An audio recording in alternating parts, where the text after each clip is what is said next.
Hello, everyone, and thank you for tuning in to our weekly roundup of the main stories on Palestine and the wider region from the past week. After being away for a week, my regular guest, Mouin Rabbani, is here to join me as usual to discuss the key events of the past week. Mouin, thank you for joining us. Thank you for having me, Nasim. It's always a pleasure. Let's begin, Moin, with the ceasefire deal, which seems to be on the verge of collapse. The first phase came to an end, I think, just days ago. Hostages were exchanged over the past 6 weeks. Unsurprisingly, and as predicted, the collapse is being blamed by mainly Western media and American officials and, of course, Israeli officials as a Hamas rejection. Um, is that really the case? I've been following this as much as anyone else, and leading up to this end of first phase, Netanyahu has been explicitly saying that he doesn't want to enter into the second phase of the negotiations. So, what just clarify for us what is the reality on the ground, and who is actually to be blamed for the fact that we are now seeing the collapse of the ceasefire negotiation. Right. Yes. So, I mean, let's start by recounting how we got here, as you suggested. In January, both Israel and Hamas accepted an agreement that was brokered by the Americans, with, of course, the active participation of Egypt and Qatar, that was supposed to address all the issues between Israel and Hamas, not in, let's say, a single ceasefire agreement, as one would expect in such circumstances, but rather, and at Israel's insistence, in three stages. And part of the problem with that agreement was that the first stage was quite specific about the responsibilities of each of the parties, but the second stage was not. The document indicated that the second stage is supposed to lead to a durable ceasefire, is supposed to lead to a full withdrawal of Israeli military from the Gaza Strip, and is supposed to lead to a conclusion of the process of exchanging captives between Israel and the Palestinians. But how that would come about remained to be negotiated. And according to the agreement, the negotiations on the second phase were supposed to start no later than the 16th day of the first phase, and the first phase was supposed to last 42 days. The agreement also said that if Israel and Hamas would fail to reach an agreement on the details of the second phase by the 42nd day, meaning the day of the conclusion of the first day, that the suspension of hostilities that is part of the first phase would continue so long as negotiations on the details of the second phase were ongoing. So, I think it's important to provide those details. Now, what happened? Well, from the very outset, the Israeli government made clear that it wasn't really interested in the second phase for a variety of personal and political and strategic and ideological reasons. You read any competent Israeli journalist or analyst, or for that matter, even people charged with negotiating these issues for the Israeli government, and they were all kind of in unison saying that Netanyahu has no interest in concluding the second phase of the deal, because that would mean an end to Israel's genocidal campaign, a formal conclusion of Israel's genocidal campaign in the Gaza Strip, without Israel achieving this total victory that he's been talking about now for almost a year and a half. That's the background, and apologies for getting into a bit too much detail about it. But now, what actually happened? Well, on the 16th day of the implementation of the first phase, Israel refused to commence negotiations on the second phase. Israel subsequently proposed to extend the first phase by several weeks at the expense of the second phase. What this would mean is that the exchanges of captives would continue, but without negotiations about a formal end to Israel's genocidal campaign. And of course, Hamas rejected this because, from their perspective, this would mean that Israel would get everything it wanted out of this agreement.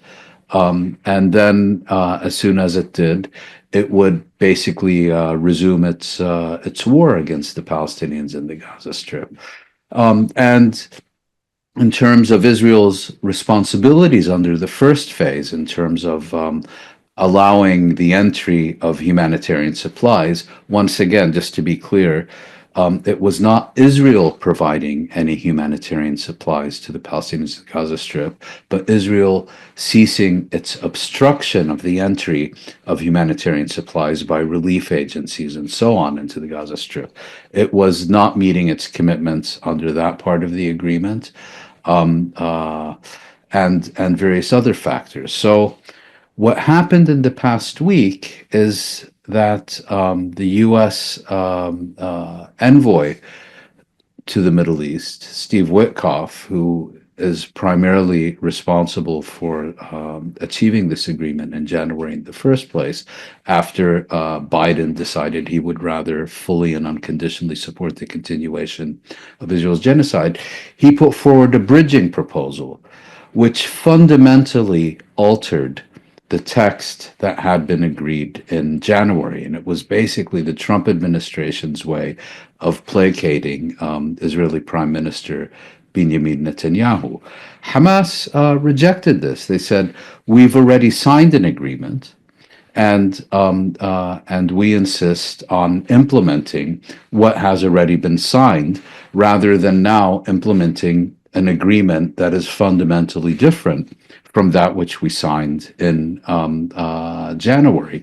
And this is, of course, kind of the typical Israeli approach to agreements, which is that first you negotiate an agreement, then you negotiate the implementation of the agreement, then you implement it in the way that most suits your interest, irrespective of what you've actually agreed to.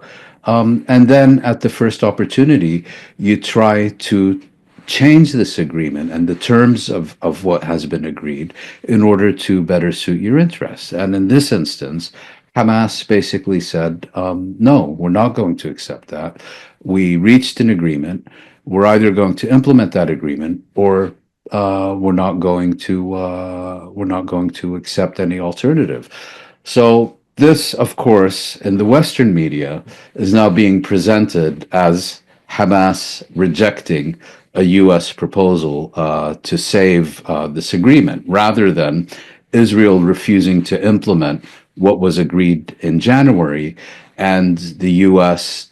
trying to change the agreement in order to accommodate Israel's objections to implementing what has been agreed. And this is another one of those cases where, if you read the Israeli press, and particularly English translations of the Hebrew rather than the English language Israeli press, it's quite evident.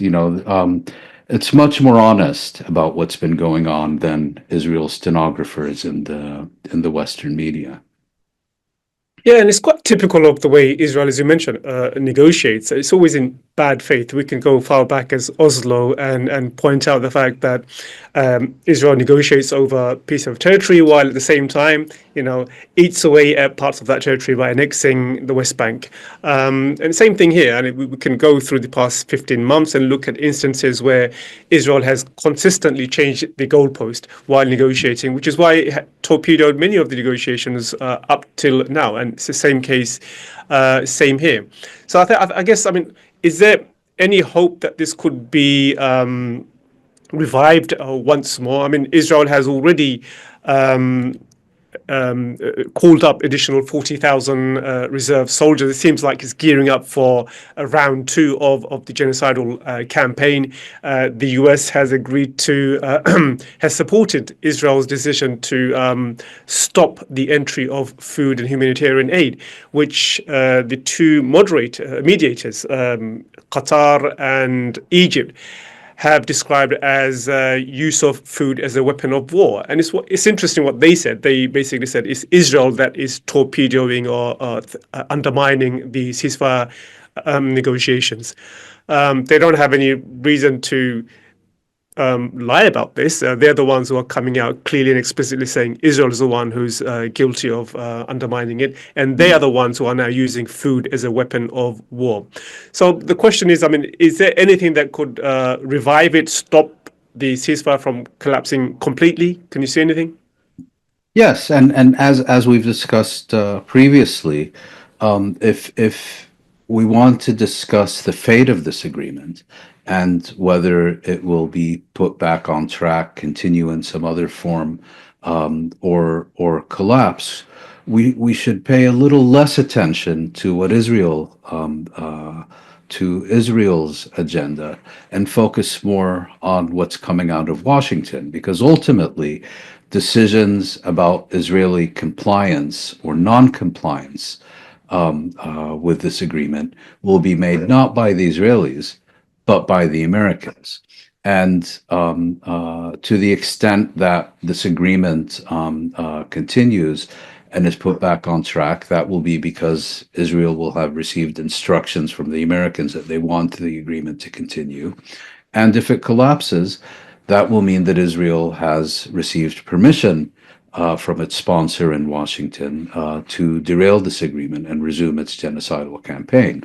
What we have so far is Israel, whose leaders, it might be recalled, stand accused of war crimes and crimes against humanity before the International Criminal Court in The Hague, precisely for imposing a siege on the Gaza Strip, have now publicly in unison announced that they are reimposing the siege and even tightening it.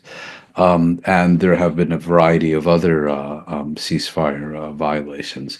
The thing that is not entirely clear at this moment is, are these measures efforts by Israel to increase the pressure on Hamas to see the extent to which Hamas is prepared to backtrack or make concessions to Israel to implement an agreement differently than the one that was agreed, and to what extent is this a precursor for Israel, with full U.S. permission, to resume its genocidal campaign in full force. I suspect it won't be long before we learn the details of that. The Americans have announced that Witkoff will be returning to the region this week, and that may well, we'll learn more about his agenda. If I could just point quickly to two related factors. The first, of course, is that we have the Arab League summit coming up this week in Cairo, and I think the American attitude or the American position on this ceasefire agreement will, at least in part, reflect the strength of Arab insistence that Washington ensure Israel meets its commitments. If the Arab League summit comes out with nothing more than anodyne statements about, respecting international law and so on, it'll be a clear signal to Washington and the Israelis that the Arab governments are not invested in this issue, that they will remain inert spectators, and that Israel can continue to go its merry way without consequences. The other factor is Ukraine. To the extent that Washington succeeds in producing a ceasefire in Ukraine, that will, I think, reduce the pressure on the Israelis to continue with this agreement. And to the extent that American policy towards Ukraine hits a roadblock, that may well increase Washington's interest in a diplomatic achievement in the Middle East. I think all those stories we will get to later on. I wanted to touch back on points you mentioned earlier regarding the media and the way the narrative, the way it's been portrayed, that this was Hamas failing to respect the ceasefire deal. This is, of course, part of an ongoing narrative to justify and create the conditions for continuing Israel's campaign on Gaza. We spoke about that last week with Mohammed Shahada and the way Israel was weaponizing the tragedy of the Bibas family, and we saw how this was done over the past 16 months. And this week also, the Israeli military released its own inquiry on the 7 October attack. And many of the assumptions, claims from that time, especially to do with, for example, the issuing the Hannibal Directive, they've now also confessed or admitted that they had issued such a directive. And also the Israeli military has admitted to complete failure, ignored its own intelligence. So, I mean, in terms of the stories that have been coming out from that report, and what stood out for you from what has been alleged about the Israeli intelligence failures, the Hannibal Directive, and many other details that have appeared over the past week?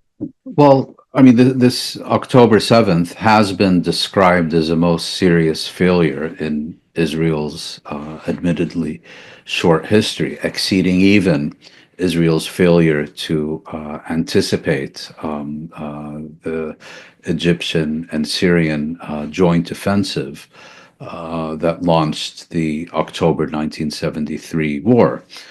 And, you know, I think we also need to understand that what is going on here is a kind of a war of all against all within the Israeli governing elite. I've referred to it as Operation Cover Your Ass, where everyone is trying to both give the impression that they did whatever they could to fulfill their own obligations and responsibilities, and that the fault therefore lies elsewhere. And what we've seen in the past 16 months is that there's particularly conflict going on between the military high command and the political leadership, where the military has publicly accepted responsibility while also not really taking responsibility and suggesting, that the fault lies elsewhere.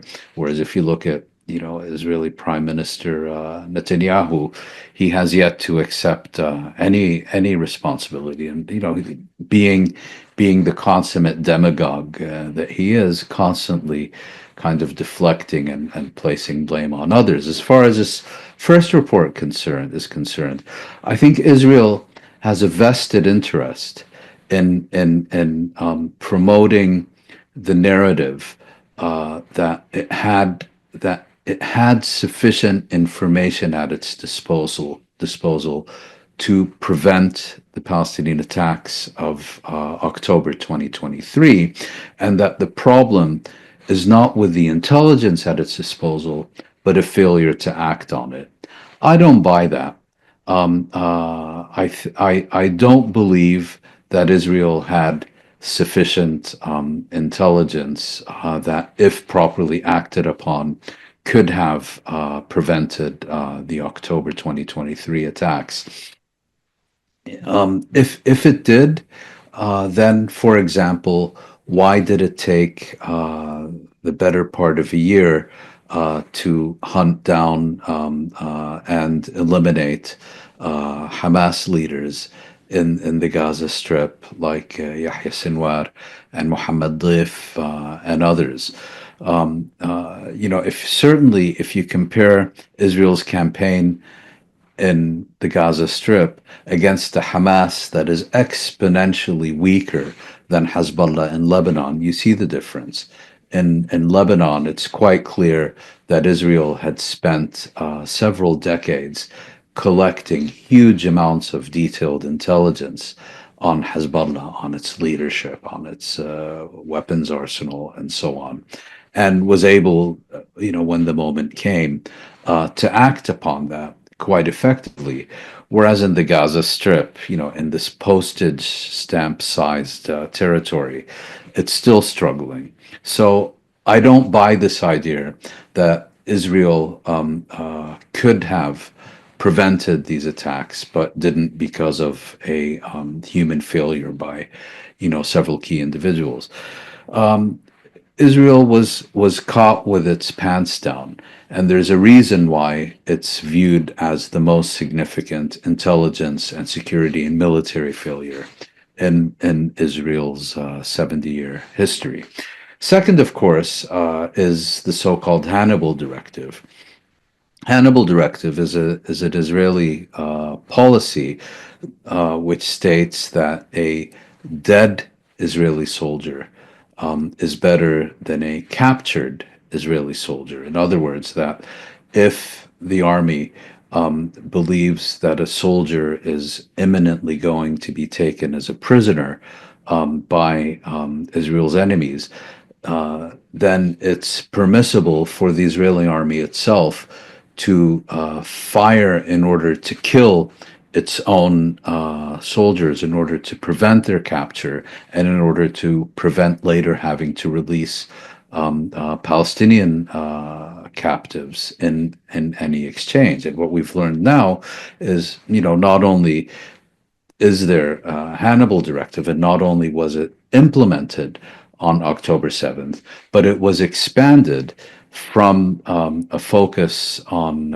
Israeli soldiers to now also include Israeli civilians. I mean, we'd already known about some of these cases, but now we're learning more about the scale to which the Hannibal Directive was actually applied. If I can just give one example, viewers may remember that in October 2023, initial reports spoke of 1,400 Israelis killed in the October 7th attack, and that figure was later reduced to between 11 and 1,200.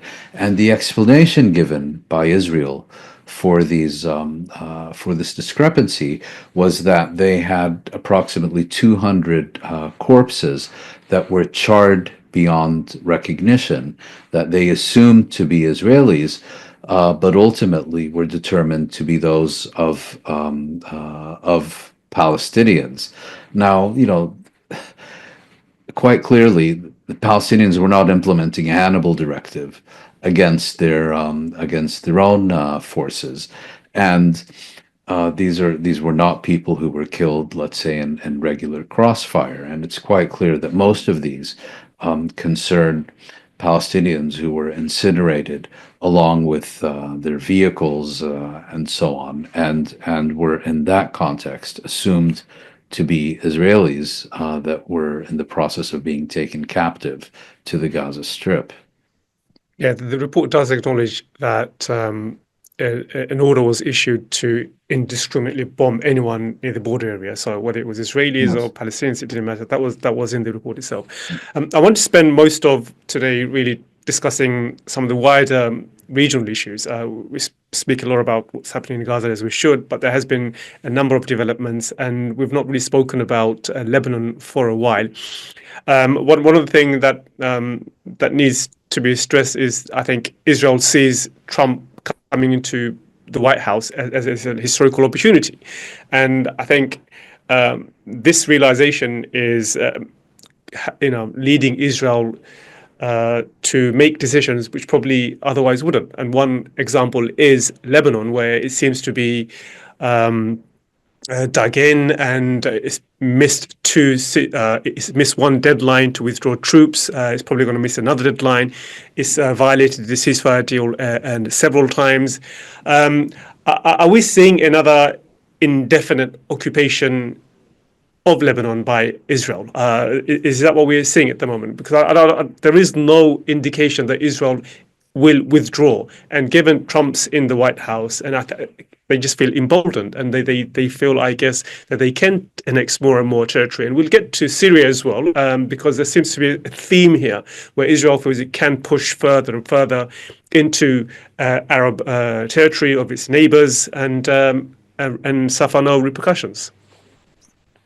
Yes and no. I mean, let's separate for the moment between Lebanon and Syria because there are some fundamental differences between the two situations, and let's also be fair to the Trump administration, because there is absolutely no indication that if Kamala Harris had won the presidential elections, that there would have been any Israeli withdrawal from southern Lebanon. During the run-up to the installation of the Trump administration, we were hearing noises that the Americans were insisting that Israel withdraw fully from all Lebanese territory by February 18th, which was, I think, the initial, January 27th. Yeah. And that was the initial 60-day deadline that was specified in the ceasefire agreement of November of last year. That was then extended to February 18th. And on February 18th, Israel did not fully withdraw from southern Lebanon. Rather, it maintained its occupation of 5 strategic outposts in southern Lebanon. Of course, in the Western media, this is presented as an Israeli withdrawal from southern Lebanon while maintaining a few strategic outposts. I mean, it's kind of saying, this woman is not pregnant with the exception of the twins she's carrying in her womb.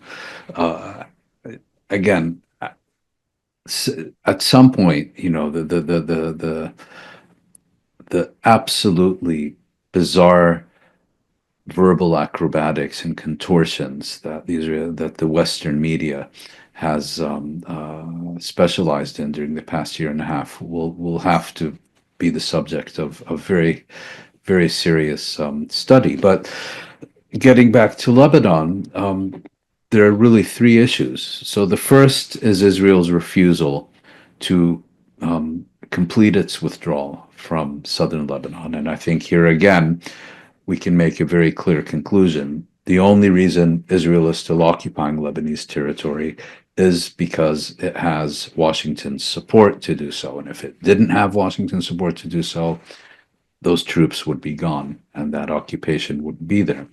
The second is that this places Lebanon's new rulers in a particularly embarrassing position.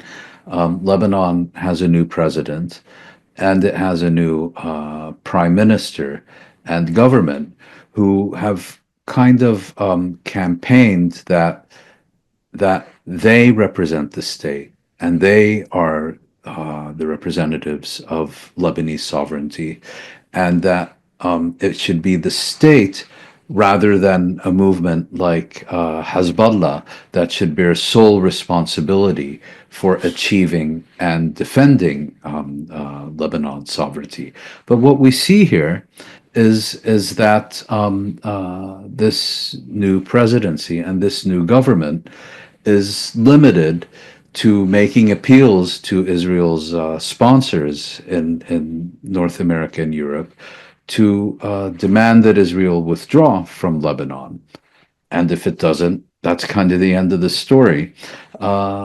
So that obviously creates greater legitimacy for Hezbollah, should it choose to do so, and it's unclear whether it will or won't, but should it choose to do so, to resume its military campaign to expel Israeli occupation forces from their country. And on February 23rd, of course, we had the mass funeral of Hezbollah's former general secretary, Said Hassan Nasrallah, and his presumed successor, Hisham Safieddin, which is widely reported to have been the largest mass gathering in Lebanese history. So Hezbollah is down, but far from out. And it seems, that if the situation is permitted by the West to persist, that it's going to lead eventually to a crisis one way or another, because Hezbollah is not going to stand idly by while Israeli forces maintain an occupation of parts of southern Lebanon. I mean, they didn't stand for, Hezbollah was created in the aftermath of Israel's 1982 invasion precisely to expel Israel from Lebanon. And as I mentioned, in Syria as well, Israel in January annexed, took over Syrian territory, and last week it has been carrying out strikes on Syrian territory. Over the weekend, Israel Prime Minister Benjamin Netanyahu instructed the IDF to prepare and defend what he called the Druze majority of the outskirts in Damascus, which many saw as, again, a pretext to either undermine the government in Syria or take over parts of Syria. There's a lot going on, and at the same time, Israel has been lobbying the US to keep the Syrian government weak by maintaining or encouraging Russian bases to remain there. So there's a lot happening in Syria, and I just wanted to get your thoughts on that and pick up on what you were saying earlier, that you wanted to keep separate Syria and Lebanon. When I mentioned that I think Israel sees this as a unique opportunity with Trump in power to, one, take parts of Lebanon and also expand its greater Israel as far as it can, even to Syria if possible. And I think it's testing the waters on that.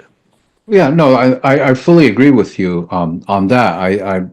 I was just trying to make the point that the dynamics in Lebanon and Syria are quite different. But in terms of Israel continuing with the initiative to achieve what it believes it can achieve, which is a fundamental strategic transformation of the Middle East, and to do so with U.S. support on that score, I completely agree with you. So just to recount what happened, is that on December 8th, Syria's former president Bashar al-Assad fled Damascus like a thief in the night and was taken to Moscow by Russian forces stationed in Syria.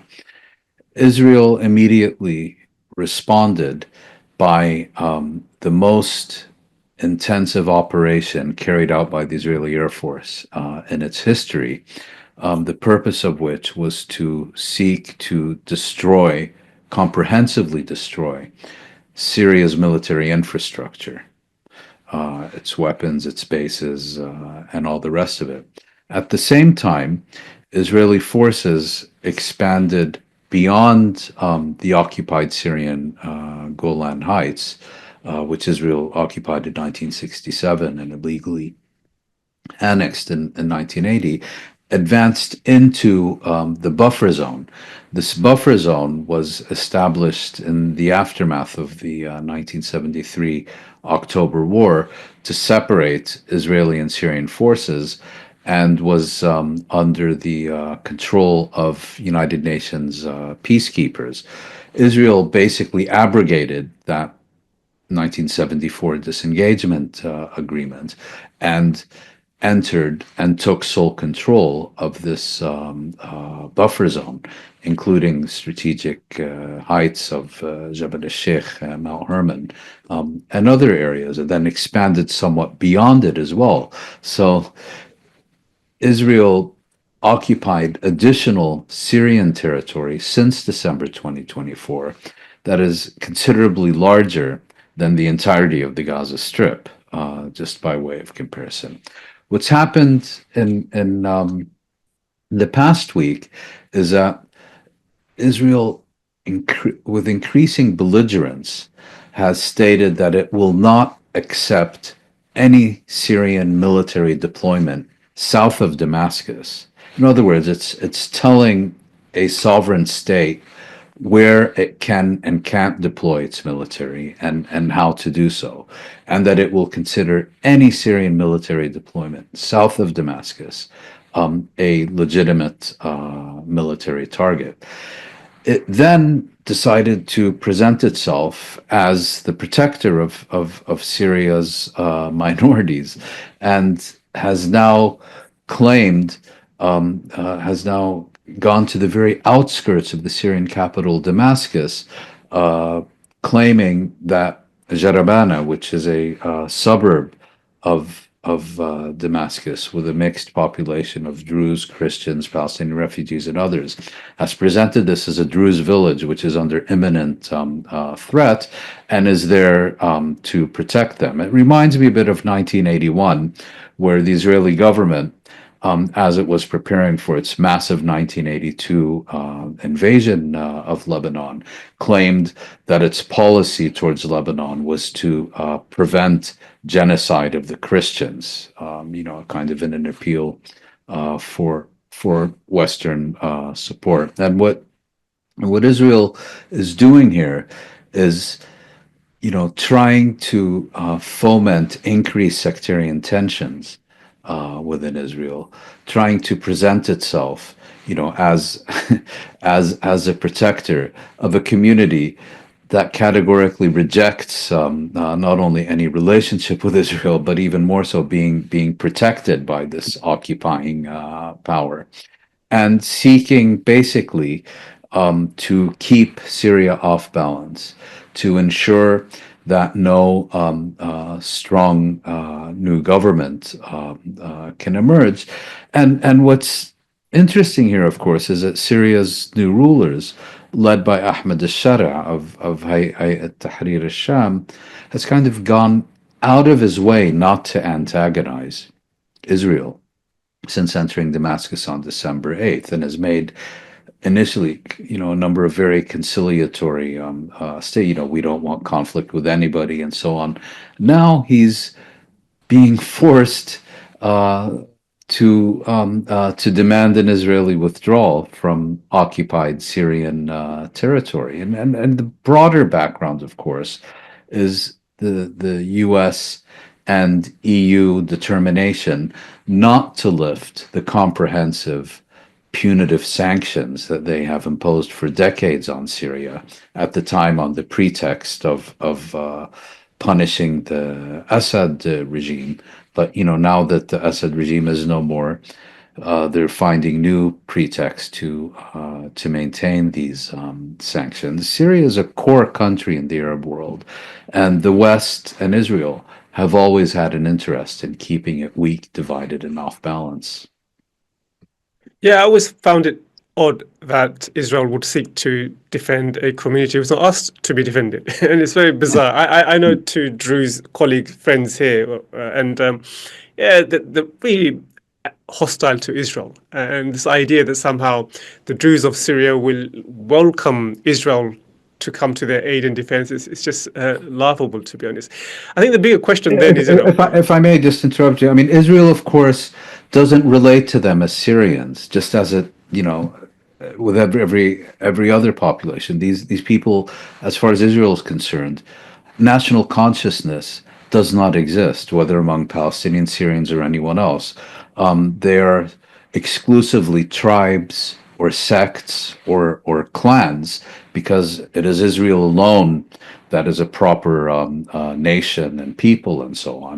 And so in typical colonial fashion, it relates to everyone else as kind of a collection of primordial communities who can be recruited or played off against each other on the basis of these subnational identities. Yeah, I just want to make an observation and ask a question. At first, I mean, I think given how much resource Israel is expending on Syria, it's probably safe to assume that the current government in Syria is seen by Israel as more of a threat than Bashar al-Assad. I think that's probably, there was a debate, of course, at the beginning in January when Assad was deposed, uh, whether Assad was a bulwark against Israel, why want pro-Palestinians coming to his aid and defense. So there's all this discussion. But I think given how Israel is moving forward, it seems that they see this as more of a threat than Bashar al-Assad. But my question to you, I guess, is, I mean, how will this new regime handle or prevent the greater Israel problem? This seems to be much wider question for the Arab countries than simply Syria itself, because as we mentioned, it's Lebanon, it's Syria, and who knows could be next. And yeah, I mean, I guess I'll put that question to you before I say anything more. Well, it's a fundamental point that you're raising, because what this proves is that Arab leaders and Arab governments ignore Israel at their peril.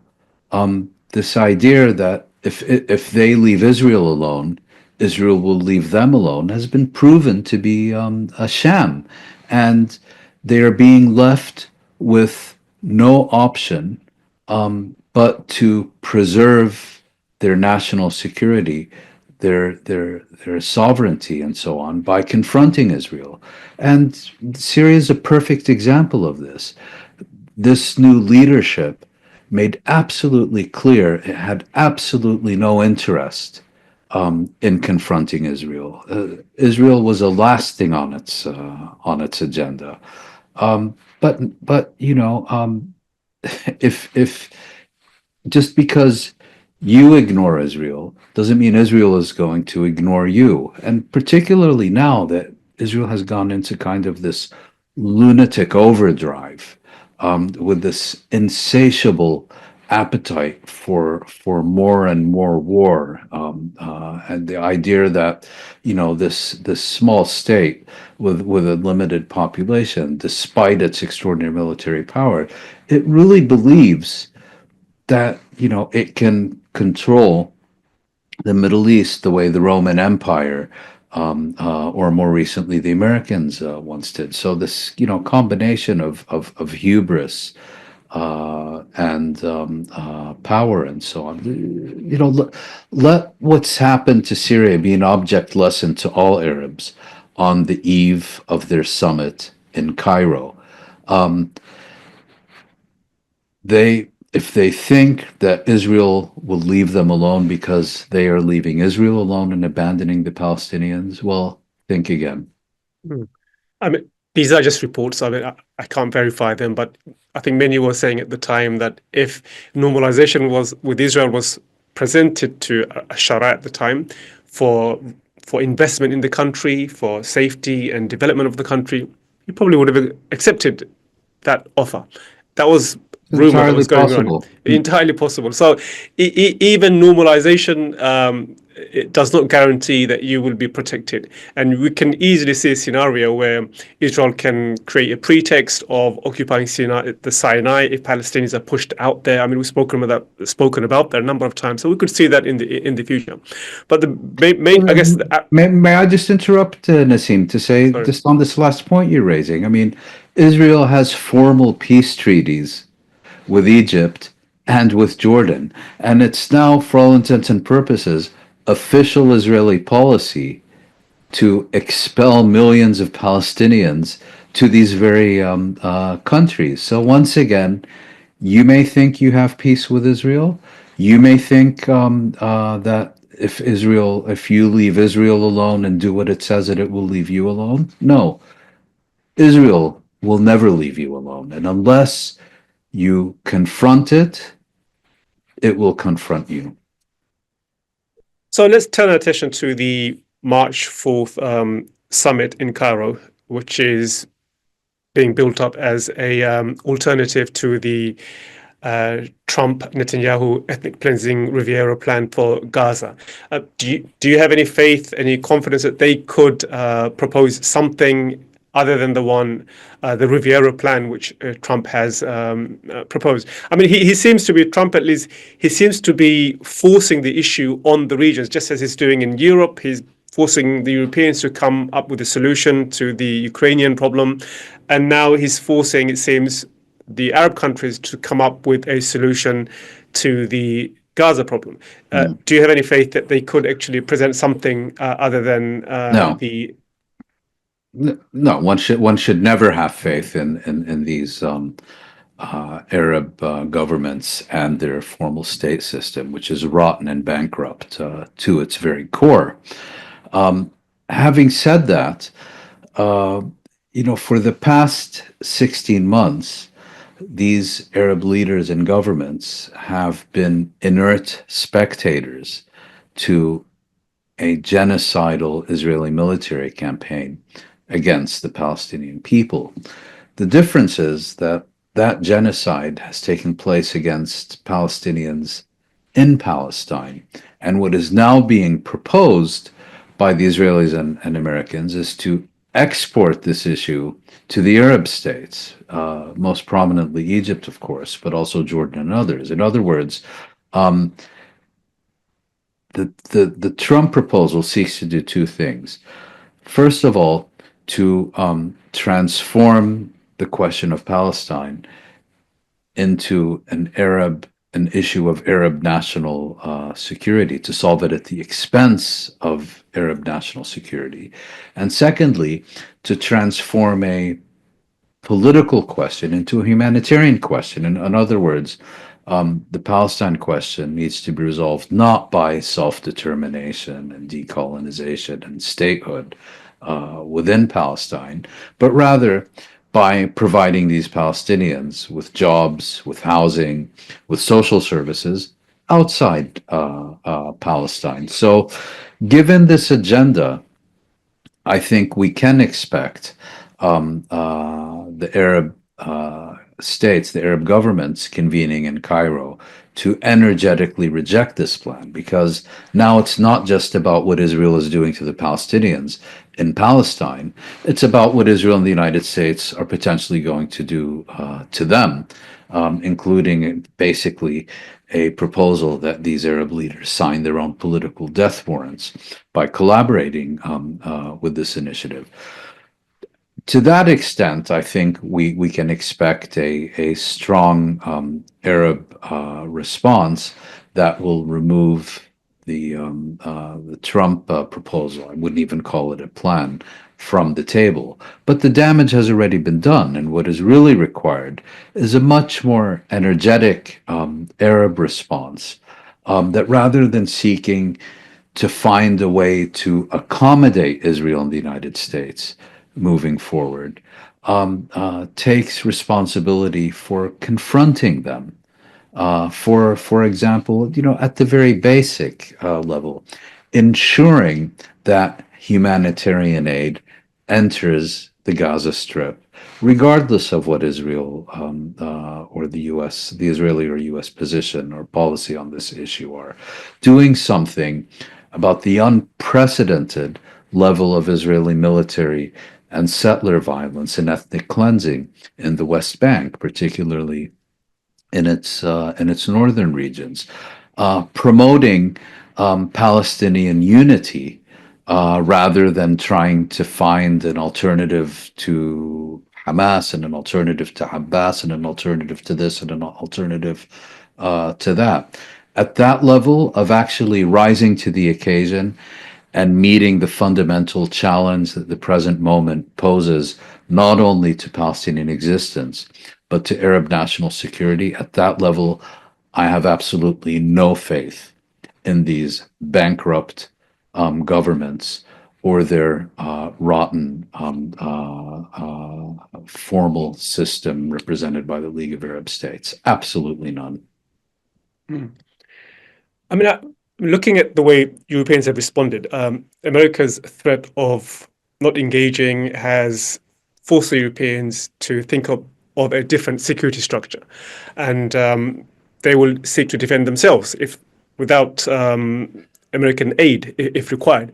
And I think many would ask, why aren't Arab countries doing something similar, especially given what they've seen over the past 16 months, especially given Israel is constantly expanding its the territory it controls, and if Israel's safety is based on the submission of Arab countries, that's the conclusion many would have arrived at. How can they not now present a show of force and demonstrate that the only currency Trump understands is power, that they can also come together and present something which is united, which is to show that if Israel wants to remain in the region, it has to accept the Arab 2002 plan. And that's the only way Israel can survive. If they show that kind of strength and power, then Trump, to some degree, he'll probably respect that more than the Arabs, cowering and pretending to care for the Palestinians. If they showed some kind of some level of power, some level of unity, I think they'll probably earn Trump's respect more than what they've been doing right now. Yes, you're entirely correct, but there's a fundamental difference between the European governments that you've mentioned and governments in the Arab world. I mean, governments in the Arab world basically exist on the sufferance of the Americans and the Europeans, rather than as a result of the popular support of their own citizens, of their own people. We can have a longer discussion about this, but at the end of the day, one has to take into account the enormous chasm between ruler and ruled in the Arab world, which is, to be sure, to a large extent, a product of imperial policy in the Middle East over the last century. But at the end of the day, these are governments that live in fear of their own people, for good reason often. But they live in fear of their own people rather than as expressions of the popular will. They're more often than not expressions of the will of Washington and London and Brussels, rather than of their own citizens. So, yes, we can have a discussion about what they can and should do, but that discussion under these circumstances is completely unrealistic.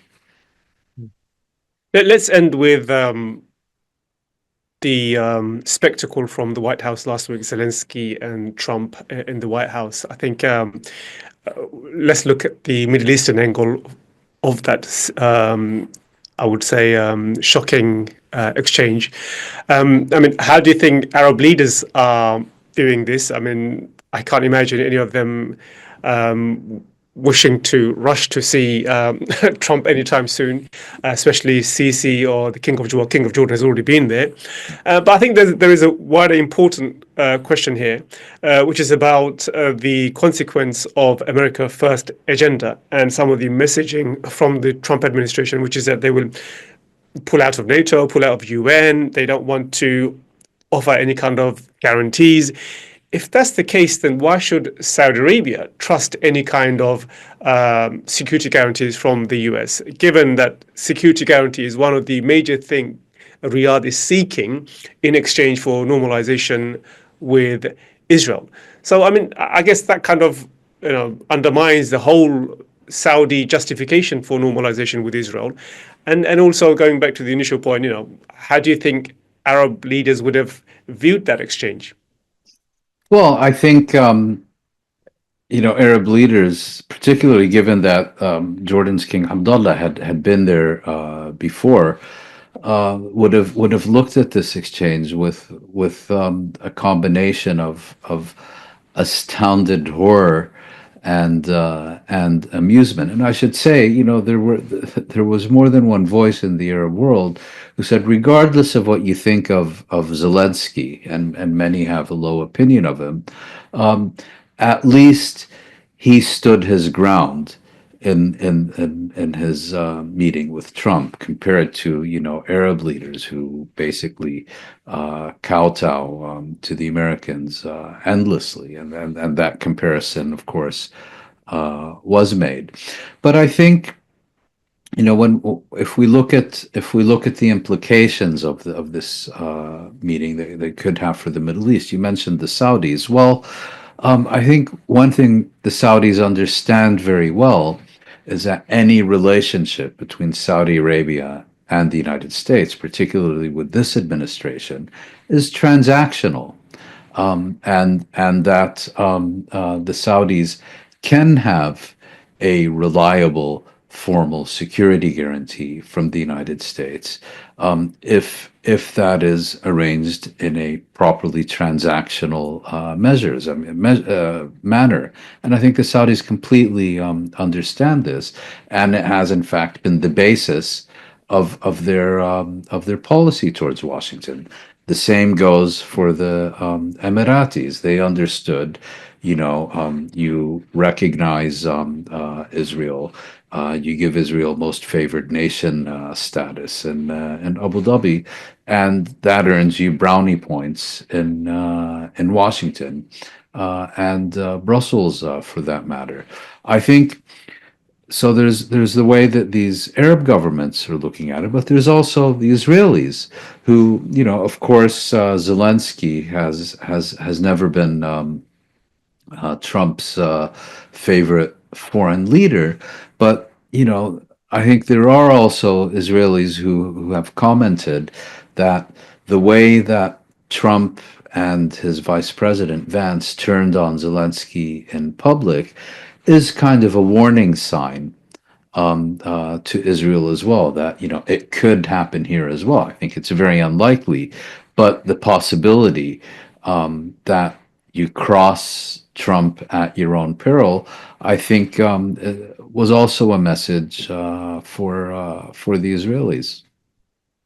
Yeah, I mean, if anything, that incident showed if you've got nothing to offer to Trump, you're just Stay garbage. away. Stay away. If you've got no cards to play, stay away. Yeah. So yeah, probably message to Cece: if you've got nothing to offer, stay away. Thank you, Mouin, as ever. Pleasure to Thank talk to you. you, and thank you all for tuning in. See you for another episode next week. Bye bye.